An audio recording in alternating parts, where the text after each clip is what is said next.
Olá, boa noite. Nas últimas semanas, com muito calor durante o dia e chuvas e temperaturas um pouco mais baixas à noite, a população aqui do Distrito Federal percebeu em várias manhãs um fenômeno chamado inversão térmica. O que é isso? As camadas de ar mais baixas, mais próximas do solo, ficam mais frias que as camadas mais altas, e aí elas acabam retendo poluição. Olhando a uma certa distância, você vai ver aí agora nas nossas imagens, a sensação que muita gente tem é de estar vendo a poluição. E na verdade é mais do que sensação, é isso mesmo. Em ocasiões assim, a poluição deixa de ser só um conceito, só uma definição, e fica uma coisa visível. E poluição, todo mundo sabe, é uma coisa extremamente nociva ao ser humano. As causas da poluição são muitas, mas nos grandes centros urbanos, como Brasília, o Distrito Federal, de modo geral, uma das maiores causas é, com certeza, a queima de combustíveis. Os carros, caminhões e ônibus, principalmente, emitem aquela fumaça pelo cano de descarga que viram isso aí que a gente viu, essa nuvem de poluição. O maior volume de gases poluentes sai principalmente dos caminhões e ônibus que são movidos a óleo diesel. Por isso, há quase uma década, o governo federal e o Conselho Nacional do Meio Ambiente, o CONAMA, vêm trabalhando para melhorar essa realidade. A ideia é misturar cada vez mais biodiesel ao diesel que é fabricado com petróleo. Sobre este e outros assuntos, a gente conversa hoje aqui no Band Entrevista com o presidente da UBRABIO, União Brasileira de Biodiesel, o ex-ministro dos Transportes, Odacir Klein. Boa noite, presidente. Obrigado por atender o nosso convite. Eu que agradeço a oportunidade de estar aqui e podendo prestar os esclarecimientos a respeito desse assunto de tanta importância. E é importante mesmo. Pouca gente se dá conta de tudo, né? Agora, a gente sabe, presidente, que a UBRABIO está tentando melhorar a qualidade do diesel vendido aqui em Brasília, mas antes de falarmos especificamente dessa batalha, dessa linha de frente aí da UBRABIO, a gente gostaria de entender primeiro como é que é essa história do grau de poluição do diesel comum e do biodiesel. O biodiesel, ele é bem menos poluente, não é isso? Há estudos técnicos, um estudo inclusive que foi encomendado pela UBRABIO, pela Biov, que é a Associação das Empresas de óleos vegetais, e pela ProSoja, que é a Associação dos Produtores de Soja do Mato Grosso, e um estudo técnico, um estudo científico, resultou na opinião de que se nós usarmos 100% de biodiesel, ou seja, se nós substituirmos nos veículos inteiramente o óleo diesel por biodiesel, nós teremos uma diminuição de em torno de 70% de emissões de carbono. Isso é altamente significativo. Nós estamos falando em 20% nas áreas metropolitanas. Porque isso aí, 100%, hoje é uma utopia. A gente nem tem produção para isso. Não, né? hoje 100% não tem viabilidade em função de produção, de matérias-primas, de diversos outros fatores. Só que o fato de nós hoje estarmos produzindo biodiesel, mesmo para uma mistura obrigatória de 5% ao óleo diesel consumido no país, estimula o surgimento de novas matérias-primas. Agora, essa mistura, mesmo que nesse percentual pequeno, em cada litro de diesel, a gente tem 5% de biodiesel, né? 50 ml. Isso já provoca algum efeito em termos de emissão de gases poluentes? Quer dizer, isso ajuda a diminuir a poluição do ar? Não há a menor dúvida, porque é só nós fazermos uma proporção. Se nós temos 70%, quer dizer, no 100 tem 70%, em 5 tem uma diminuição. Se nós formos para 20%, 3 e pouco. Se nós formos para 20% de uso nas regiões metropolitanas, nós teremos também proporcionalmente uma diminuição destas emissões poluentes. Eu fiz a conta errada. Se 70 seria, se 100%, né? Se o litro fosse, o combustível fosse só biodiesel, diminuiria 70%. Com 5% de mistura, então a gente tem 1,4% de melhora na poluição. A conta é direta. Não. Se nós temos 70% em 100, e isso for matemático, esse novo cálculo da mistura de 5%, 7 vezes 5, 35. Então é 3,5 mesmo. Nós teríamos uma diminuição significativa com esta mistura de biodiesel ao óleo diesel. O maior problema do diesel comum, fabricado com petróleo, é que lá no cano de descarga sai muito enxofre, né, que é altamente poluente. É isso. É isto, mas nós temos outros efeitos que são ruins no seu conjunto. Primeiro, nós temos os combustíveis fósseis com a previsão, embora os anúncios de pré-sal, de novos poços, mas nós temos os combustíveis fósseis ao longo do tempo com uma previsão de finitude. Enquanto o biodiesel é um combustível renovável, eu vou dar apenas um exemplo aqui. Nós hoje temos aproximadamente 18% do biodiesel produzido no Brasil que tem como matéria-prima gordura animal. Gordura animal era subproduto. Gordura animal passou a ser incorporada... O sebo que era jogado fora? Era colesterol. Ou era sebo jogado fora, ou vendido para determinados processos industriais com preço menor, ou então era a gordura geradora, inclusive, de colesterol. Sim. Não é? Esta matéria-prima é uma matéria-prima renovável, quer dizer, nós temos substituição de rebanhos, e uma matéria-prima que oferece um teor de emissão de poluentes muito menor. Quando eu me referi aos 70%, esse estudo foi feito por entidades vinculadas preponderantemente à área de soja. A ProSoja é soja, sim. A Biov Indústria de Óleos Vegetais, a Ubrabil é que tem empresas que trabalham também com outras matérias-primas. Mas na soja nós temos esse percentual de diminuição, temos também esses efeitos benéficos no caso da gordura animal, nós temos um percentual pequeno do óleo de caroço de algodão também sendo utilizado, e há poucos dias ainda eu vi uma reportagem que esse uso do caroço do algodão incentivado para a extração do óleo está incentivando também a que haja aproveitamento do resíduo para outros fins, inclusive de alimentação animal. Todas essas matérias-primas estão sendo estimuladas pelo fato de nós termos um programa nacional de produção e uso de biodiesel. Então hoje nós não podemos pensar em 100%, mas nós vamos ter um avanço no que diz respeito a matérias-primas com algas, com palma de óleo que produz o que hoje se usa alimentarmente como azeite de dendê, com diversos outros... É uma coisa gradativa. É algo gradativo. Assim como foi gradativa o cronograma estabelecido pelo governo federal e pelo CONAMA com relação à mistura, ao aumento do biodiesel no diesel de origem fóssil, no diesel fabricado com petróleo. O país já está num patamar razoável aí?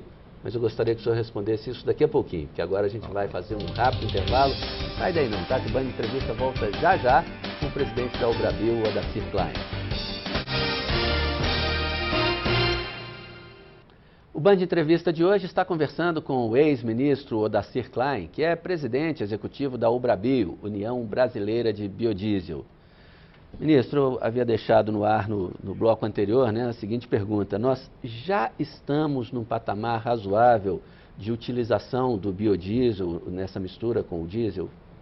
A lei do biodiesel foi sancionada em início de 2005, é uma lei recente, e a previsão era de que nós teríamos, em 2008, mistura obrigatória de 2% de biodiesel ao óleo diesel. E em 2013, ou seja, no início desse ano, nós teríamos mistura obrigatória de 5%. Só que as empresas se instalaram, havia matéria-prima disponível, óleo de soja, em consequência do que houve condições de antecipar em 3 anos esta mistura obrigatória de 5%. Ela estava prevista para 2013. Benéfico, altamente positivo. Altamente claro, positivo em todos os sentidos, principalmente neste sentido ambiental, nos reflexos na saúde humana, porque não há dúvidas de que a agressão ambiental tem reflexos na saúde humana, no número de óbitos. Então, houve uma antecipação em 3 anos. Isso criou um certo problema. Porque nós tivemos uma barragem, eu gosto muito de usar esta imagem, uma barragem que ficou trancada sem abertura de comportas. Porque este marco regulatório prevê mistura obrigatória de 5%. Para obrigar, tem que ter mecanismo institucional. A lei prevê 5%. A lei não prevê 6% e nem prevê 7%. A grande luta do setor atualmente é para que nós tenhamos uma modificação e haja aprovação de um novo marco regulatório que permita ao poder público exigir mistura obrigatória maior do que os 5%. Não bastaria uma pequena emenda dizendo, por exemplo, colocando que seria pelo menos 5%, ou seja, libera daí para cima? O que o setor vem defendendo é que haja um estabelecimento de um limite. O governo fala em 10%, o setor tem falado em 20% como limite. Como ocorre atualmente com o etanol, nós vimos modificações de percentuais no caso do etanol anidro. Nós temos previsão de 25%, houve diminuição para 20%, depois a volta para 25%. Então o ideal é que no caso específico do biodiesel não se fica com essa barragem sem comportas, que se tenha condições de aberturas de comportas permitindo aumento de mistura obrigatória. Agora, se o setor respondeu positivamente e 3 anos antes conseguiu chegar a um nível de produção que pudesse fazer essa antecipação, é lícito imaginar, a gente pode imaginar que o setor caminha para aumentar a produção de modo a conseguir adiantar bastante essa agenda? Não, o setor tem condições de responder imediatamente se houver um aumento para 10% e o setor não está pleiteando aumento imediato para 10%, a defesa é de que haja um aumento gradativo e que se inicie com 7%. Mas pelo menos nas grandes cidades, não seria ideal aumentar isso? Porque nas grandes cidades o calo aperta, né? Nas grandes cidades é diferente a situação. Nas grandes cidades, a Ubrabil tem a defesa de que possa haver o uso do que chama de B20, ou seja, a mistura de 20% de óleo diesel, de biodiesel ao óleo diesel, que é uma situação diferente dessa. No geral, a defesa é de estabelecimento de patamares superiores, permitindo aumentos, e uma passagem agora para 7%, a indústria responde perfeitamente a isto. E que nós tenhamos na área urbana, e principalmente em uso agora nas cidades, que serão sedes de Copa, de confederações de Copa do Mundo, Rio de Janeiro, Copa de Olimpíada, que nós tenhamos um incentivo ao uso do biodiesel, mas nas outras cidades também, nos grandes centros metropolitanos, pelos reflexos na saúde e no meio ambiente, em consequência do que a Ubrabil defende uma mistura obrigatória de 20% de biodiesel ao óleo diesel.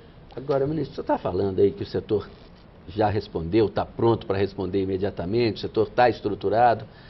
Agora, depende de safra, né? Safras dependem de clima, que nunca é assim absolutamente previsível.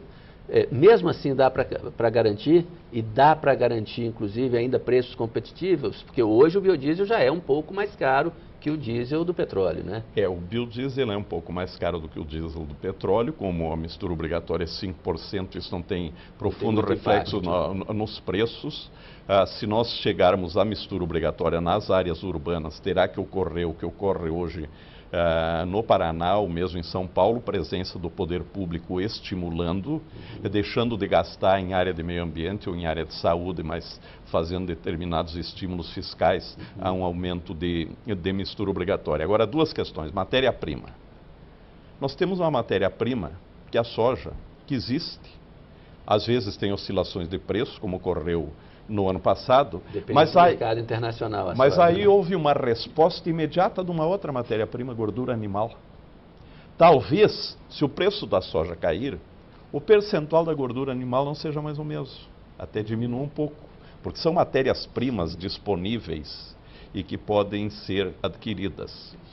No caso específico da soja, nós temos algumas vantagens econômicas para o país, fora da vantagem ambiental e nos reflexos na saúde humana, que são fundamentais. Soja tem 18% de óleo, o restante não é óleo. Há um alto percentual, amplamente majoritário na composição da soja, que é farelo. E farelo é carne, farelo é leite, farelo é ovos. Farelo faz com que nós tenhamos condições de produzir proteínas animais, e no ano passado não fora o esmagamento de soja em território brasileiro, se a soja fosse exportada em grão, até por estímulo da Lei Candir, não fora este esmagamento em território brasileiro, nós possivelmente tivéssemos convivido com falta de farelo para a nossa avicultura, para a nossa suinocultura, para esses outros setores. Por tudo isso aí que o senhor está falando, dá para se imaginar no futuro não muito distante, um momento em que toda a cadeia do biodiesel ela tenha ganho de produtividade de tal forma que derrube o preço final, derrube o custo e, consequentemente, o preço final? O preço final será derrubado, sem dúvida nenhuma, ao longo do tempo, como ocorreu no caso do etanol. Todos lembram que no início do programa de álcool havia uma presença muito forte de recurso público, um subsídio muito grande, e depois, com o desdobramento, foi havendo uma diminuição paulatina. No caso do biodiesel, não há subsídio. Há alguns estímulos para que as indústrias produtoras estimulem da sua parte a agricultura familiar. Aí há algumas diminuições tributárias com esse objetivo, mas fora disso não há recurso público, não há subsídio como houve no programa do álcool. Mas de toda forma as diminuições de custo ocorrerão, nós teremos presença de outras matérias-primas, mas isso estará garantindo diminuição de custos também noutros elos da cadeia produtiva, inclusive agroalimentar, como um exemplo das agroindústrias produtoras de proteínas animais. Bom, ministro, vamos fazer mais um pequeno intervalo, depois a gente vai falar finalmente, né? Eu falei na abertura do programa que a gente ia falar da questão de Brasília, da poluição aqui, do grande uso de óleo diesel, mas a gente vai fazer isso logo depois do intervalo, tá? Daqui a pouquinho eu volto com o presidente da Ubrabil, Odacir Klein. Até já. Nós voltamos para o último bloco do Band Entrevista, hoje com o presidente executivo da União Brasileira do Biodiesel e Bioquerosene, o ex-ministro Odacir Klein.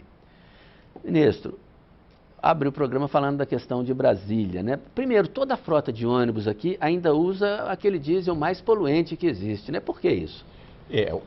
Nós hoje temos determinadas normas no que diz respeito a emissão, inclusive, de estanho no biodiesel e determinados números a serem aplicados, que eu tecnicamente não tenho condições de aprofundar a abordagem, e que em algumas cidades vem ocorrendo o cumprimento da determinação do CONAMA nesse sentido, e em outras vem ocorrendo com menor velocidade, como é o caso específico de Brasília, inclusive o próprio Ministério... Nós já somos a 4ª região metropolitana do país, né? É verdade, e o próprio Ministério Público do Meio Ambiente aqui de Brasília, já gestionou junto à Agência Nacional do Petróleo para obter informações de por que em Brasília isso vem ocorrendo com menos velocidade. Isto, aparentemente, não tem a ver com biodiesel, mas o reflexo no caso do biodiesel é outro.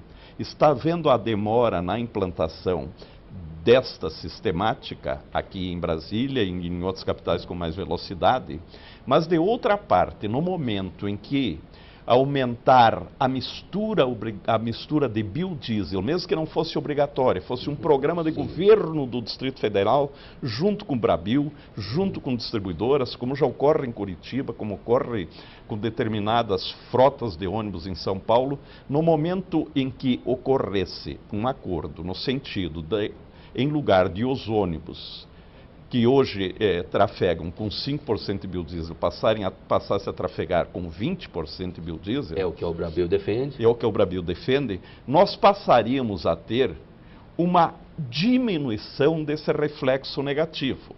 Na medida que essa outra determinação do CONAMA avançar aqui no Distrito Federal, melhora.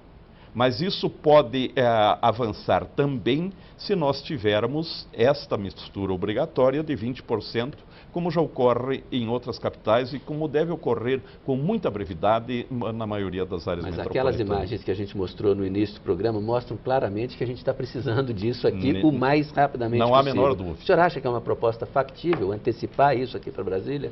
É porque já ocorre em outras localidades. Em São Paulo, há uma legislação municipal com estímulos e há empresas com milhares de veículos que já estão usando 20% em acertos com a área do município, com empresas distribuidoras, inclusive com empresas produtoras de biodiesel. No Paraná, a logística da produção, dá para colocar o produto aqui em Brasília? Não há o menor problema em colocar produto em Brasília, inclusive nós temos produção no Centro-Oeste, nós temos produção próxima de Brasília, não há nenhuma dificuldade em que distribuidora que vá participar de um programa desta natureza adquira no estado de Goiás, por enquanto, quem sabe no futuro até no Distrito Federal, adquira biodiesel.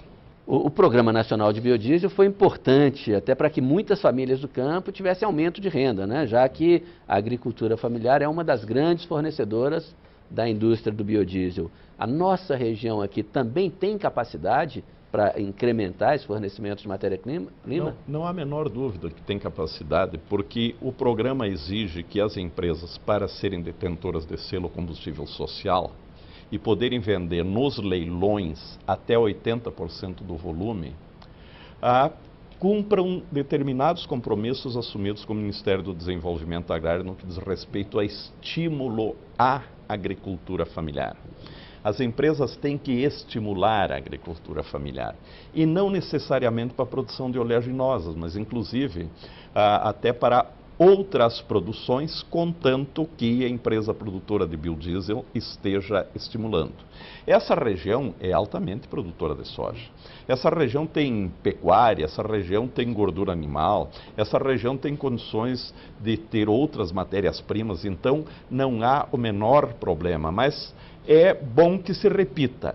Há empresas muito próximas daqui, no Centro-Oeste e no estado de Goiás, empresas próximas, com condições de fornecimento de biodiesel às distribuidoras que viessem a participar de um programa de aumento e mistura obrigatória. Agora, isso não poderia prescindir de uma participação muito forte, inclusive institucionalizada, do poder público. Agora, ministro, nosso tempo já está no fim, mas eu não resisto a fazer uma outra pergunta que tangencia aqui o nosso assunto, mas que tem a ver com a política, o meio que o senhor viveu muito tempo, o senhor foi ministro, inclusive dos transportes. Esse não é o calcanhar de Aquiles da nossa produção, seja ela agrícola, seja ela industrial? A logística, levar o produto ao consumidor é uma coisa cara, continua ineficiente o nosso transporte e nosso sistema político não contribui para isso. Nós estamos agora no meio de um mandato presidencial e o governo já se lança candidato, a oposição já apresenta candidato e ao invés de se discutir produção, se discutir a eliminação desses gargalos, já se discute campanha eleitoral. Logística, na verdade, tem que ser analisada sob alguns prismas diferentes do emocional. Eu tenho assistido muitas palestras em que há verdadeiros discursos com relação à logística. Primeiro, questão portuária. O problema não está especificamente nos portos. O acesso aos portos, né? No acesso aos portos. Nós temos, no Mato Grosso, um aumento da produção de milho de um ano para outro, aumento de 150%. De um ano para outro, de 2011 para 2012. Um estado com poucas rodovias, com hidrovias por serem implantadas e jogando a produção para os portos, principalmente do Oeste e do Sudeste. Eu, como ministro, acho que presidi um programa de governo que iniciou com o Itamar Franco, inclusive com o ministro Alberto Goma, passou pelo ministro Baimadeni, de privatização em áreas portuárias de terminais e contêineres. Isto funcionou e, embora o comércio exterior nesta área tenha aumentado 400% em 15 anos, continua funcionando. Se perguntar para a indústria, por exemplo, de proteínas animais na área da avicultura e suinocultura, você tem problema em portos? Eles responderão, tem com a burocracia, com o terminal de container não tem.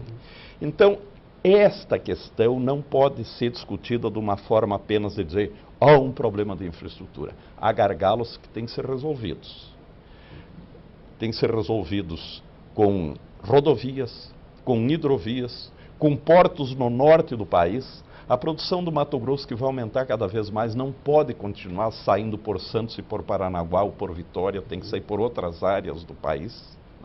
E eu, inclusive, me entusiasmo muito com determinados assuntos e sem vínculo profissional com o setor, eu já estou participando muito da discussão dessa medida provisória 595, porque senão ela pode, inclusive, atingir algo criado em governos anteriores e quando eu estava no Ministério, se iniciou a implantação, que é o funcionamento dos terminais containers, que não tem nada a ver com esse apagão que está ocorrendo aí e que com liberou geral, que alguns acenam agora, que dizem que não privatiza e privatiza mais, até pelo processo um pouco anárquico, poderão ser altamente penalizados e deixarem de investir. E para encerrar, eu tenho que cutucar, responder.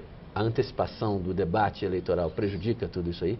O debate eleitoral é permanente. Eu não vejo que uma antecipação, nós sabemos quais candidaturas estão postas, algumas se manterão, outras não, mas depois da reeleição, e eu fui presidente da comissão especial no Congresso que analisou a emenda constitucional da reeleição.